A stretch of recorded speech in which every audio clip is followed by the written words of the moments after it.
पैसा कोइले मजबूर बा पियऊ के भेजले दूर बा। चूड़ी रोवे बिलख बिलख के आई है कहिया रे।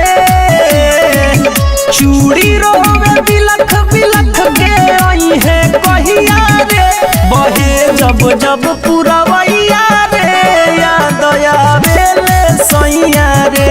बहे जब जब पुरवैया रे याद आवेले सैया रे।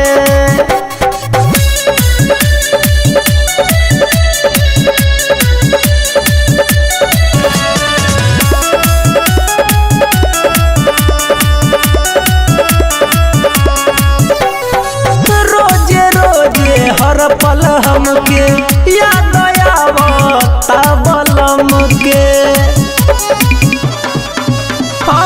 रोज रोज हर पल हमके याद आवता बलम के। हमरो हाथे घर के खाना खाई है कहिया रे। हमरो हाथे घर के खाना खाई है कहिया रे। बहे जब जब पुरवैया रे याद आवेले सैया रे। बहे जब जब पुरवैया रे याद आवेले सैया रे।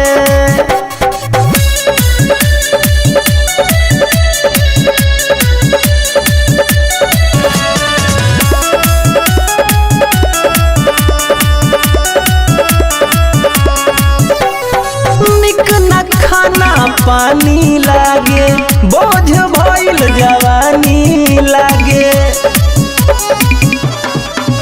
हो निक न खाना पानी लागे बोझ भइल जवानी लागे। प्यार वाला गीत अमित गई है कहिया रे। प्यार वाला गीत अमित गई है कहिया रे। बहे जब जब पुरवैया रे याद आवेले सैया रे।